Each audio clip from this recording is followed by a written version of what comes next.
Hi guys, welcome back to English with Max. Do you find it difficult to understand native English speakers?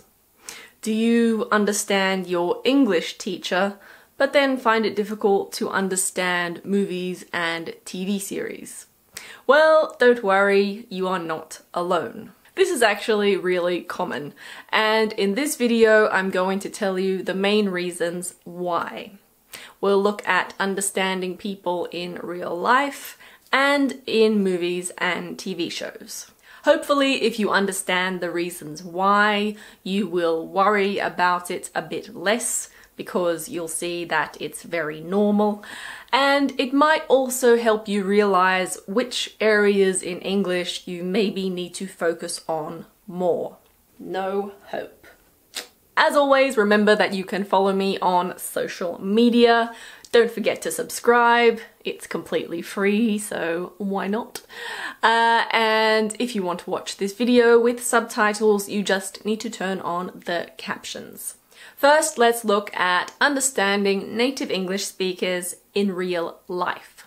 One reason why it might be difficult to understand people is that native English speakers don't tend to learn other languages. Often, if people aren't used to learning languages, they don't necessarily understand the difficulties that a non-native speaker might have. In addition, they might assume that you understand everything, and therefore they probably won't make an effort to speak more slowly. If you've watched my videos before, you will know that I do speak some foreign languages, but I'm not saying this to sound superior. The only reason I learnt foreign languages was because it's my passion. It's something that interests me. Honestly, if it didn't interest me, I probably would have just studied French for 1 year in high school, because when I was at school, that was the minimum requirement. I think it's a shame that it's not compulsory to study a foreign language for several years in English-speaking countries, but English is the international language, and that's just the way it is. Another reason why you might not understand native speakers in real life is that we often speak badly. For example, we often make grammatical mistakes, and some of us mumble. Mumbling is when you don't open your mouth very wide and you therefore don't speak very clearly. I'm an English teacher, so I probably make fewer mistakes than the average person, I hope. But it does happen to me sometimes as well, particularly when I'm speaking quickly or I'm just not paying attention. And I definitely mumble sometimes. It's a bad habit.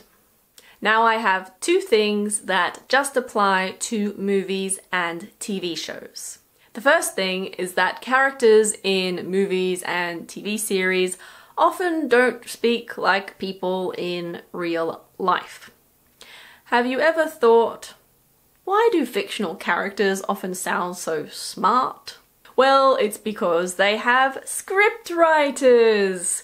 So very often they use vocabulary or constructions that we don't necessarily use every day. Of course, that's not always the case. It depends on the movie or the show, but often the English isn't as simple as in real life. Secondly, there is often other noise that can make the dialogue difficult to understand. For example, background music, sound effects, or just other background noise. If you're a native speaker or you have a very advanced level, that's not normally a big problem because it's not so important for you to understand every single word. If you are very used to listening to a language, your mind will subconsciously fill in the gaps, so to speak, if you don't understand every word. But if you don't have a lot of experience listening to a language, obviously it will be a bit harder. Now let's look at some things that apply to both real life and movies and series. Firstly, there are lots of different accents in the world. Obviously, if you're not used to hearing a certain accent, you might find it difficult to understand. But if it makes you feel any better, that often happens to native speakers as well. The second thing is slang. Slang is something that you don't often learn in English lessons, and it also changes from place to place. Yay!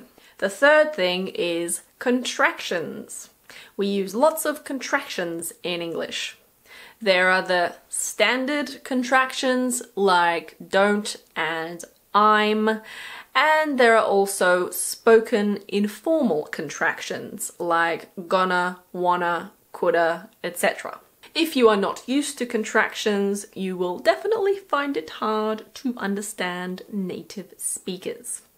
I've actually already made some videos on contractions. The links will be in the description. The fourth thing is reductions.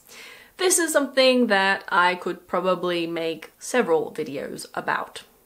Reductions are sounds that change or disappear when we speak at a normal or high speed. For example, this sentence pronounced slowly is, do you want a cup of tea? But we don't normally say that. We would say, do you want a cup of tea? Do you want a cup of tea? Do you want a cup of tea? Or even, do you want a cup of tea? And the final thing is connected speech. This is something else that I could probably make several videos about. And it's similar to the concept of reductions. Connected speech is when one word flows into the next word. For example, we don't usually say this afternoon. We normally say this afternoon. This afternoon. Thanks very much for watching, guys. If you liked the video, please hit the thumbs up. Let me know in the comments if you find it difficult to understand native speakers and why, and also tell me if you can think of any other reasons that I haven't mentioned in this video. See you next time. Find the as fuck.